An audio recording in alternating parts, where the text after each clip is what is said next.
하나님은 좋으신 분이십니다. 믿으십니까? 우리가 조금 전에 고백했던 것처럼 하나님은 좋으신 분이세요. 하나님이 좋으신 분임을 우리는 어떻게 알 수 있지요?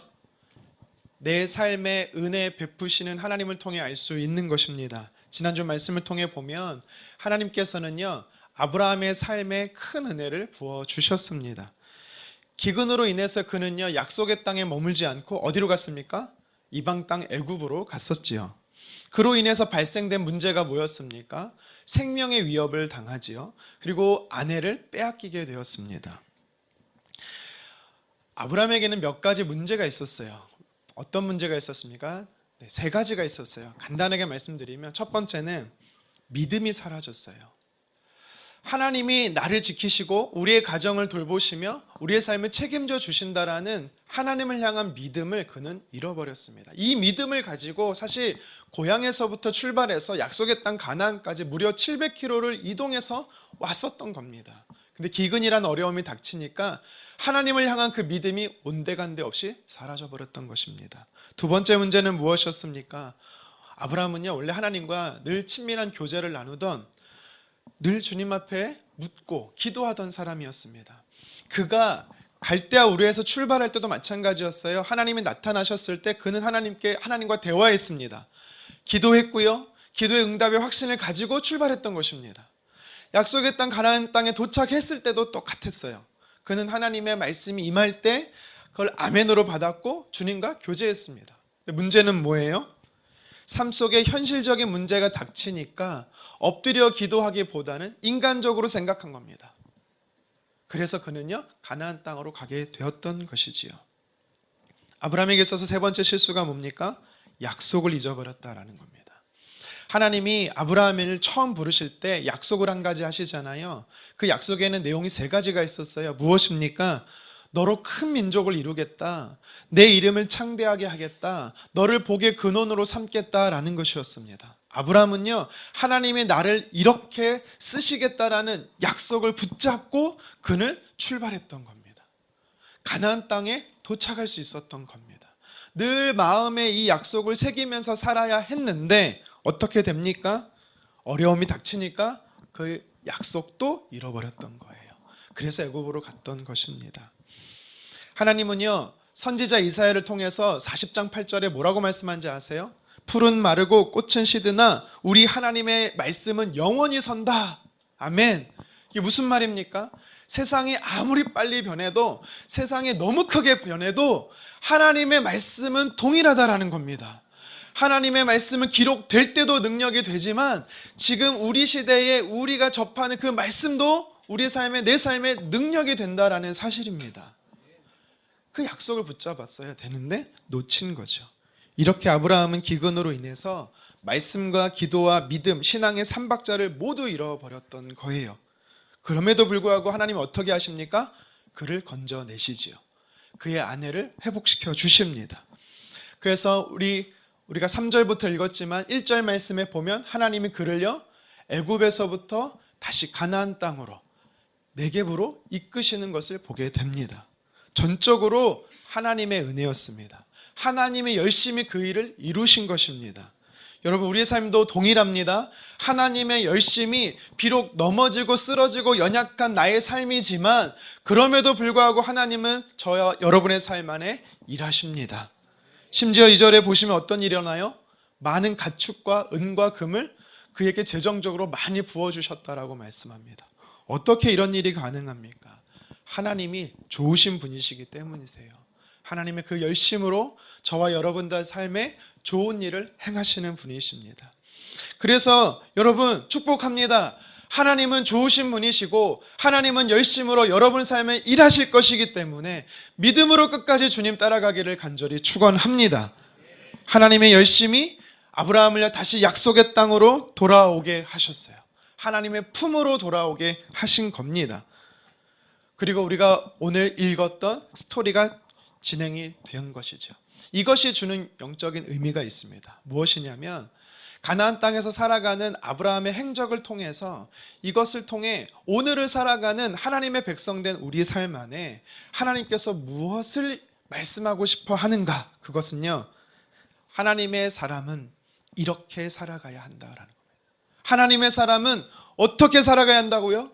구체적으로 오늘 말씀을 통해 우리에게 도전하고 있습니다. 먼저는요, 아브라함의 모습을 통해 성경이 우리에게, 하나님의 사람인 우리에게 교훈하는 메시지가 뭐냐면 하나님과 영적 교제를 누리며 살라라는 것입니다. 하나님의 사람은요, 하나님과 영적 교제를 누려야 하는 것입니다. 여러분들은 하나님과 친하십니까? 친밀하세요? 하나님과 친하다라는 것은 영적 교제를 누리고 있냐라고 여쭤보는 겁니다. 3절 말씀 같이 한번 읽어보도록 하겠습니다. 그가 네게부에서부터 길을 떠나 베델에 이르며 베델과 아이 사이 곧 전에 장막 쳤던 곳에 이르니. 아멘.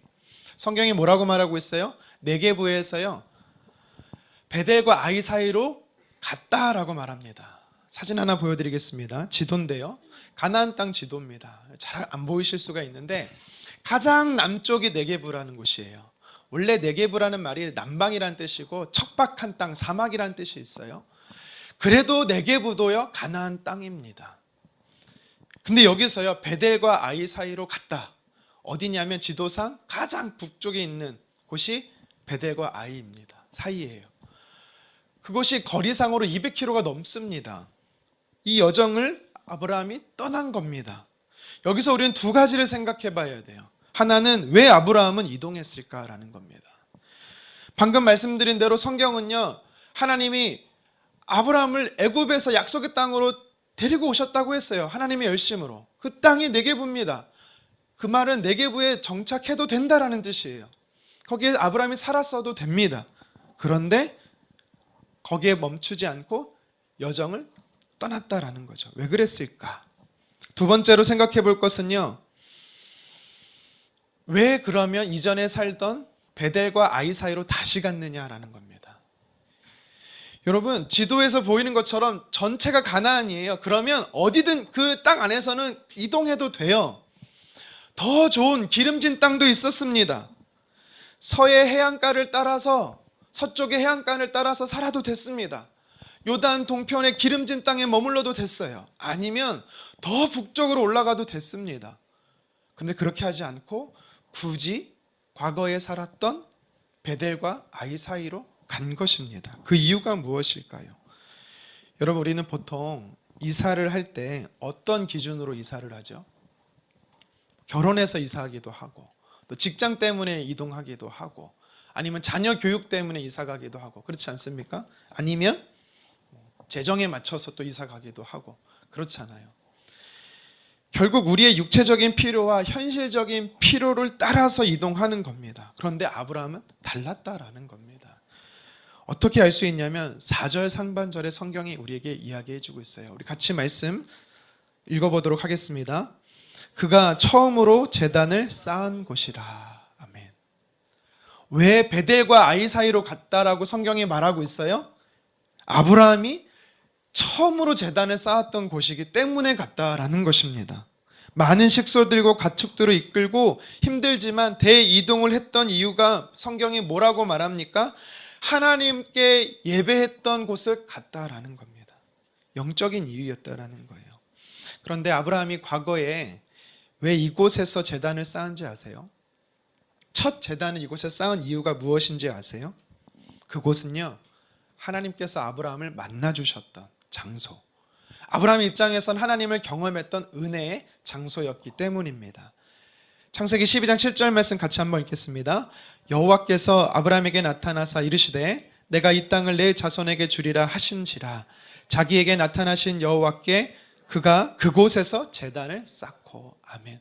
자신의 삶에 찾아오신 하나님, 나에게 약속하시는 하나님, 나에게 하나님의 은혜를 베풀어 주신 하나님, 그 영광의 자리, 그곳이 바로 베델과 아이 사이였다라는 것이죠.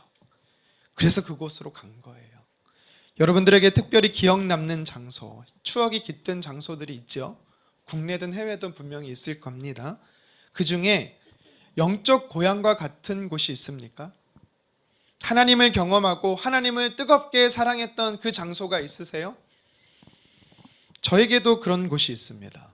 어딜 것 같으세요? 인도의 캘커타가 그렇습니다. 우리 이 여선교회에서 후원하시는 우리 유창수 선교사님이 계신 곳이 인도 캘커타거든요. 저는요 선교사가 되고 싶어서 다시 신학교를 갔기 때문에 여름과 겨울만 되면 틈만 가능하면 국내든 해외든 선교지로 갔었습니다. 지금까지 인도 선교를 6번 갔어요. 여러 번 가서 특별한 것은 아니고요. 그곳에서 제 나름의 놀라운 영적 경험을 했기 때문에 기억이 남는 것입니다. 기억에 남는 일 중에 한 가지를 말씀을 드리면, 그날 아침에 이제 출애굽기 말씀을 묵상하고 있었습니다. 예전에도 한번 이게 말씀드렸기 때문에 여러분 아실 거예요. 성경책을 읽는데 활자가 움직이기 시작하는 겁니다. 누가 그래요? 철분을 먹으라고? 마음이 뜨거워지기 시작하는 거예요. 한 번도 생각해보지 않은 마음들이 제 가슴에서부터 올라오기 시작하는 겁니다. 살짝 무섭기도 하고 놀래서 성경책을 덮었습니다. 시간이 지나고 다시 성경책을 폈을 때는 괜찮아졌습니다. 그때 저에게 주신 하나님의 말씀 지금도 간직하고 있습니다. 제가 이런 일을 겪었어요, 이런 체험을 했습니다 라고 말했더니 누가 저한테 그럽니다. 말씀보다 졸았네, 꿈꾼 거네. 아닙니다. 멀쩡하게 깨어 있었습니다.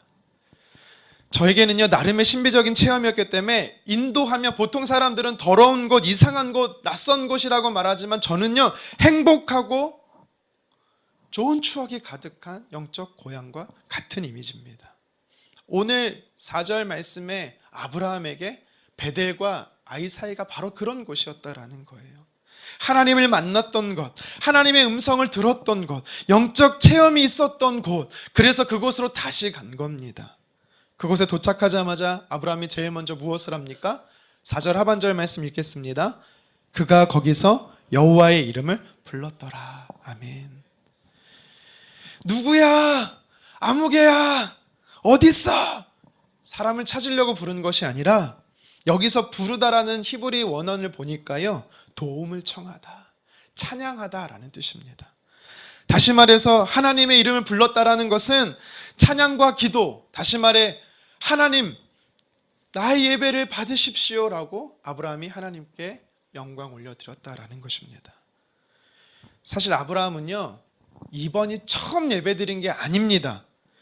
제단을 처음 쌓았을 때 그때도 예배 드렸다라고 성경은 말하고 있습니다. 창세기 12장 8절 하반절을 같이 읽겠습니다. 그곳에서 제단을 쌓고 여호와의 이름을 부르더니. 아멘. 처음 하나님을 만났을 때 처음 만난 그 장소에서 예배를 드렸어요. 시간이 지나고 나서 오늘 말씀에도 보니까 다시 그곳으로 가서 다시 예배드리고 있는 아브라함의 모습이 보이는 것입니다.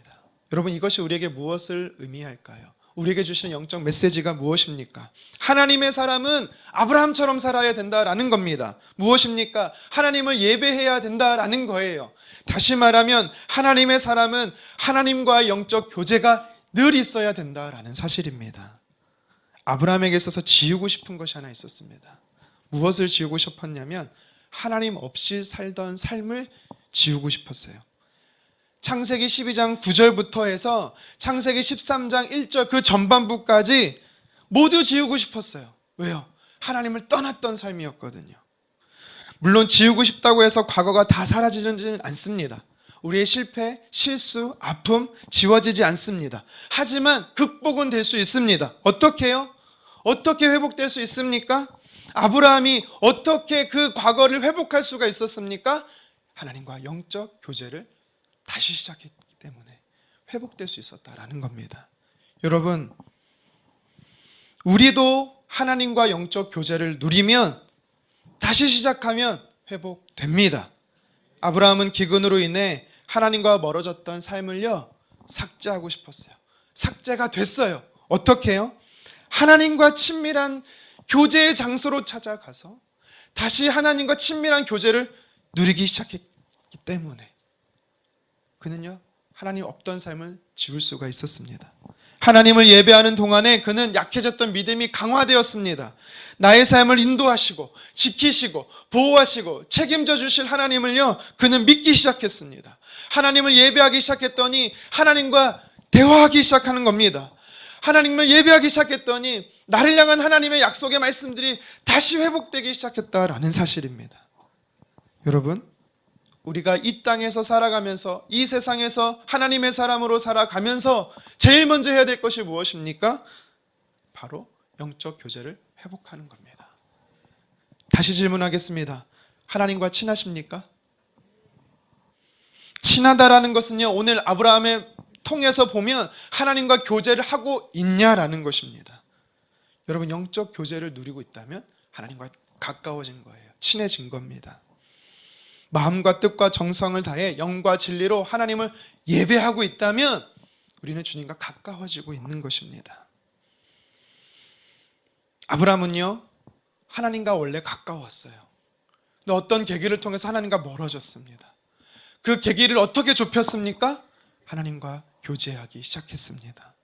혹시 우리들 중에 아브라함처럼 이전에는 하나님과 친밀했는데 요새 내 삶을 보니 하나님과 멀어진 것 같은 사람 있습니까? 그렇다면 다시 하나님과 영적 교제를 누리십시오. 신앙생활을 오래 했음에도 불구하고 나는 왜 하나님과의 관계가 이렇게 서먹할까 하시는 분 있습니까? 그러면 여러분, 영과 진리로 마음과 뜻과 정성을 다해 하나님을 예배하십시오. 그럼 여러분의 삶 안에 회복이 일어날 것입니다. 아브라함처럼 하나님을 다시 부르십시오. 그러면 회복이 됩니다. 하나님의 임재가 가득한 이곳에서 예배 안에 찬양과 말씀과 기도를 통해 하나님을 만나는 영적 교제를 누리는 하나님의 사람 되기를 간절히 축원합니다. 계속해서 오늘 말씀은요, 하나님의 사람이 이 땅에 살면서 어떻게 살아가야 하는지 아브라함을 통해 샘플링을 보여주고 있어요. 우리에게 교훈하는 것이 무엇입니까? 덕을 끼치라라는 것입니다. 하나님의 사람은 선한 영향력에 덕을 끼치는 사람이 삶을 살아야 하는 것입니다. 베델과 아이 사이에서 하나님을 예배하며 하나님과 영적 교제를 회복하고 있었던 아브라함에게 한 가지 사건이 일어납니다. 무엇입니까? 다툼과 싸움이 일어났어요. 거하던 장소가 아브라함과 또 그의 조카 롯의 가축들을 같이 키우다 보니까 목초지가 부족했다라는 겁니다. 그래서 그 목초지를 두고 아브라함과 롯의 목동들이 다툼이 일어났어요. 우리 7절 상반절 함께 읽겠습니다. 그러므로 아브라함의 가축의 목자와 롯의 가축의 목자가 서로 다투고. 아멘. 여러분, 이것만 놓고 보면 성경은 하나님의 사람은 가족끼리 형제지간 사촌지간 절대 다투지 말라는 거구나 라고 생각할 수 있어요. 물론 하나님은요, 다투는 걸 원치 않습니다. 공동체가 다투지 않고 싸우지 않고 화목하게 지내는 거 하나님 뜻 맞습니다. 하지만 성경은 단순히 오늘 다투지 마, 싸우지 마, 이런 뜻에서 오늘 성경 메시지를 주는 게 아닙니다. 만약 그랬다라면 7절 하반절은 필요 없는 말씀이에요. 그럼에도 불구하고 7절 하반절을 기록한 이유가 있다라는 건 다른 뜻이 있다라는 겁니다. 7절 하반절 말씀 읽어볼까요?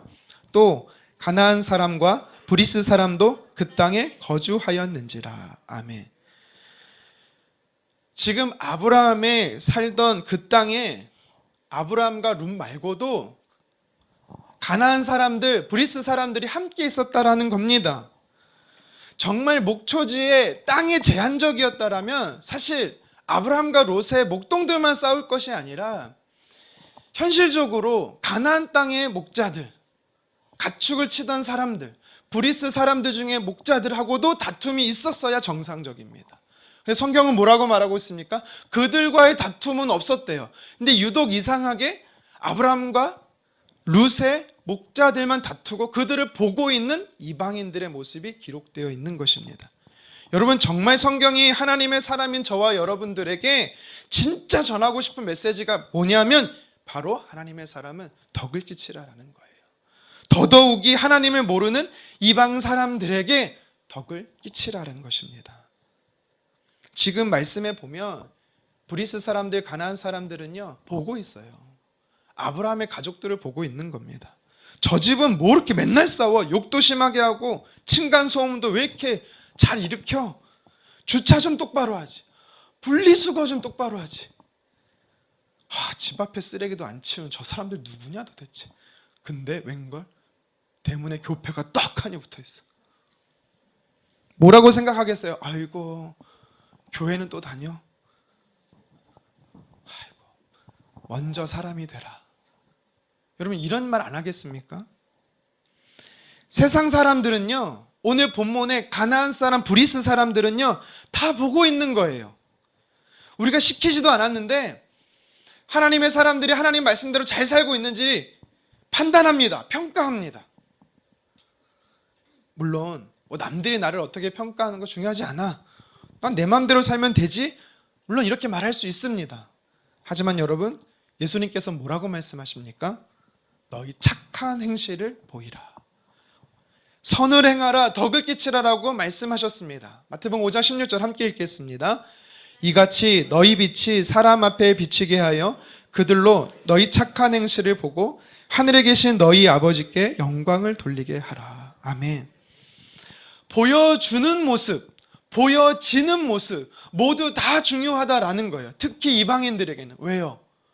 그들이요, 나를 보면서 내가 하는 말과 행동을 다 보고 사실 나 자신만 평가하는 게 아니라 나를 투영해서 하나님을 봐야 되는데 하나님을 보지 못하게 되는 겁니다.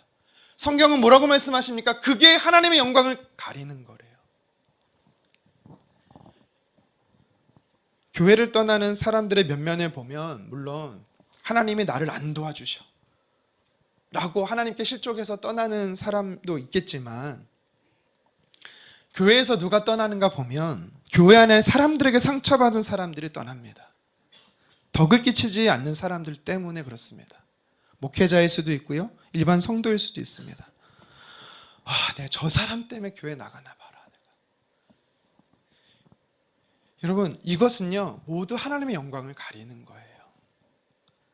하나님의 사람들이 우리는요 어떻게 하나님을 보여줄 수 있는지 아세요? 우리가 하나님을 어떻게 보여줄 수 있는지 아세요? 하나님의 영광이 되는 삶을 살아야 돼요. 다시 말해 덕을 끼치는 겁니다. 덕을 끼치면 하나님께 영광을 올려드리는 거고요, 덕을 끼치지 못하면 하나님의 영광을 가리는 겁니다. 저와 여러분들은 그래서 하나님이 누구신지 보여주는 거울이 되는 겁니다. 저와 여러분들은요 하나님의 사람들이 어떻게 신앙생활하는지를 가르쳐주는 설명서가 바로 저와 여러분들이에요. 그래서 성경은 우리에게 뭐라고 말해요? 하나님의 대사가 바로 하나님의 사람들이다 라고 말씀합니다. 그런데 내가 하나님을 믿는 사람으로서 믿지 않는 사람들보다 더 포건하고 거짓말하고 부정행위하고 악한 짓을 한다면, 악랄하다면 덕이 되겠습니까? 절대로 그들이요 하나님을 볼 수도 없고 교회에 나올 수도 없는 것입니다. 하나님의 사람인 저와 여러분들은 덕을 끼치는 사람들이 되기를 간절히 원합니다. 여러분들도 이제 아시겠지만 초대교회 당시 그리스도인이라는 이 단어, 이 표현이 교회에서 시작된 게 아니라 이방인들이 붙여준 호칭인 거 여러분 아시죠? 분명히 제가 예전에 설교 때 설명드렸는데 날마다 새로워요. 교회에서 그리스도인이라는 단어가 시작된 게 아니라 외부에서 하나님 믿지 않는 사람들이 그리스도인이라고 칭해줬어요. 교회 하나님 믿는 사람들은, 예수 믿는 사람은 도대체 어떤 사람들이야? 무관심한 것 같지만 소심한 관심을 가지고 지켜봤거든요. 그들의 말과 행동을 본 거예요. 또 초대교회 당시 기독교인들을 향해서요 식인종이라는 흉흉한 소문이 또 돌 때가 있었습니다. 식인종이란 말도요 사실 교회에서 시작된 게 아니라 교회 밖의 사람들로부터 시작된 겁니다. 왜 그런지 아십니까? 보기는 보고 듣기는 들어도 잘 몰라서 생긴 오해였습니다. 여러분, 지금도 교회에서는 성찬 예식을 거행하지요. 떡과 잔을 듭니다. 집도자, 제가 교회에서 뭐라고 말합니까? 이 떡은 예수님의 살입니다. 이 잔은 예수님의 피입니다. 떡과 잔을 먹읍시다, 마십시다. 사람들이 본 거예요, 들은 거예요. 사람의 살을 먹는데, 사람의 피를 먹는데 예수 믿는 사람들은 다 식인종이야. 이런 잘못된 소문이 났다라고 기록이 있습니다. 여러분, 왜 이런 잘못된 소문이 나는지 아세요? 관심이 있어서 그래요. 세상 사람들이 그리스도인을 보기 때문이에요. 무엇을 말하고 무엇을 행동하는지 보기 때문입니다. 관심이 없으면 이런 오해도 생기지 않습니다. 관심이 있기 때문에 이런 오해도 생기는 겁니다.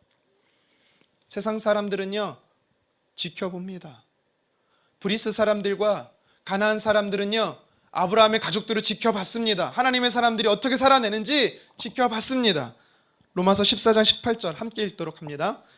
이로써 그리스도를 섬기는 자는 하나님을 기쁘시게 하며 사람에게도 칭찬을 받느니라. 아멘. 바울이 누가 참 그리스도인이냐, 누가 진짜 하나님의 사람이냐 말하면서 두 가지를 이야기해요. 무엇이에요? 하나는 하나님을 기쁘시게 하는 사람. 두 번째는 뭐예요? 사람에게 칭찬받는 사람. 다시 말해 덕을 끼치는 사람이라는 겁니다. 그가 하나님의 사람이라는 거예요. 저와 여러분들이 위로 하나님께만 영광 올려드릴 뿐만 아니라 내 옆으로 특별히 이웃에게 더더 나가서 하나님을 알지 못하는 이방 사람들에게 덕을 끼치기를 주님의 이름으로 축원합니다. 아브라함은 베델과 아이 사이에 살면서요, 하나님과 영적 교제를 누렸습니다. 하나님과 친밀함의 삶을 회복하고 있었어요. 그리고 또 아브라함은요, 자신의 가족들을 지켜보고 있는 가나안과 브리스 사람들을 보았습니다. 그들로 인해서, 지켜보고 있는 그들로 인해서요, 다투고 있는 목자들을 말린 거예요. 덕을 끼치기 위해서요.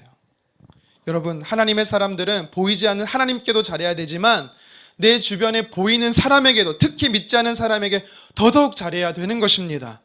고린도전서 9장에 보면 바울이 또 이렇게 이야기합니다. 유대인들을 얻기 위해 유대인같이 되고 이방인들을 얻기 위해 이방인처럼 된다. 약한 자들에겐 약한 자와 같이 되었다. 여러분, 이 정신이 우리에게 필요해요. 무슨 말입니까? 바울은요, 자신의 특권을 다 내려놓고 상대방을 존중하며 살기로 작정했다라는 겁니다. 이것은요, 가식적으로 외식하라는 뜻이 아닙니다. 억지로 연기하라는 뜻이 아니에요. 있는 모습대로 살되, 다만 내 앞에 있는 그 사람을 나보다 나은 사람으로 인정해주고 높여주라는 것입니다. 그러면 충분히 우리가 덕을 끼칠 수가 있습니다. 사랑하는 성도 여러분, 이 땅에서 하나님의 사람으로 산다는 것은 바로 하나님을 보여주는 삶인 것입니다. 우리가 하나님을 어떻게 보여줄 수 있을까요? 선을 행하는, 덕을 끼치는 모습을 통해서 여러분들의 삶의 현장, 가정과 일터에서 여러분들을 지켜보는 많은 사람들이 있습니다. 여러분, 그들은요, 여러분들에게 기대하고 있어요. 하나님의 사람답게 살라고 기대하고 있습니다. 그렇다면 우리는 어떻게 해야 됩니까? 그들에게 하나님의 사람으로서 덕을 끼치는 사람이 되어야 하는 것입니다. 오늘 말씀은 아브라함을 통해서요, 이 세상에서 살아가는 하나님의 사람들이 어떻게 살아야 하는지를 가르쳐주고 있습니다. 한 가지만 더 살펴보겠습니다. 하나님의 사람은요, 사람을 세우는 사람이 되어야 합니다. 하나님의 사람은 믿음의 사람을 세우는 사람이 되어야 한다라는 것입니다. 예수님께서 12명의 제자를 세우신 것처럼 하나님의 사람인 저와 여러분들도 예수님을 닮아서 믿음 안에서 성장할 수 있도록 사람을 키워내는 삶을 살아야 하는 것입니다. 이것이 우리가 이 땅에서 살아가는 목적과 이유예요. 오늘 본문의 아브라함도 사람을 세우는 자였습니다. 조카 롯이 이제 그를 출가시키고 있어요. 독립시킵니다. 어디로 가야 할지, 무엇을 해야 할지 이제 롯은 스스로 결정해야 합니다. 우리 9절 말씀 같이 읽어보겠습니다. 내 앞에 온 땅이 있지 아니하냐? 나를 떠나가라. 내가 좌하면 나는 우하고 내가 우하면 나는 좌하리라. 아멘. 여러분, 우리가 아브라함의 조카 롯이라고 생각하기 때문에 롯이 굉장히 나이가 어릴 거라고 생각하는데요, 아닙니다. 이미 롯은요, 결혼도 했고요, 장성한 두 딸이 다 있었어요. 다시 말하면 그 역시 한 가정의 가장이었다라는 사실입니다. 아브라함은 고향 갈대 우르에 나올 때 롯을 데리고 나왔어요. 롯의 아버지가 없었거든요. 일찍 돌아가셨거든요. 그래서 자신은 아들이 없으니까 롯을 아들처럼 삼기 위해서 데려 나온 겁니다. 지금까지 자기 수하에서 길러낸 겁니다. 자신의 품에서 롯이 살아가도록 했습니다. 그런데 이제 롯과 헤어지기로 결정합니다. 표면적인 이유는 서로의 가축이 많아서 그렇지만 실상은 아브라함이 볼 때 이제 롯은 한 가정의 가문을 이끌어갈 수 있는 영적 제사장으로 살아가기를 원하는 것입니다. 지난주에 제가 결혼을 앞둔 예비 신랑 신부를 만나서 인사를 했어요. 결혼식 순서를 조율하다가 자매가 이렇게 이야기하는 겁니다. 저희 아버지가요, 제 손을 잡고 입장을 못 하실 수도 있어요. 그리고 제가 좀 놀래서 왜 그런데? 저희 아버지가요, 제 손을 잡고 입장하다 우실 것 같대요. 네, 저는 딸 셋을 둔 아빠로서 이해가 됩니다. 네, 지금부터 전 눈물이 막 여러분, 결혼식에서 보면 신랑이 먼저 입장하고 그 다음에 신부를 친정 아버지가 데리고 입장하잖아요. 그리고 신랑에게, 사위에게 건네주잖아요. 여러분, 할 수만 있다면, 상황이 안 되면 어쩔 수 없겠지만, 동시 입장해야겠지만, 여러분 할 수만 있다면 신랑을 먼저 입장시키고 그 다음에 친정 아버지가 신부와 함께 입장하십시오. 그리고 사위에게 건네주세요. 왠지 아세요? 이게 성경적이에요. 하나님께서 먼저 아담을 창조하시고 하나님께서 아담의 배우자 하와를요 친히 데리고 오신 겁니다. 그래서 그렇게 해야 됩니다. 오늘 말씀에 친정 아버지처럼 성장한 딸을 보내는 것처럼 아브라함의 마음이 많이 아프지 않았겠습니까? 물론 결혼식에 양가 부모님 모두 다 마음이 그렇습니다.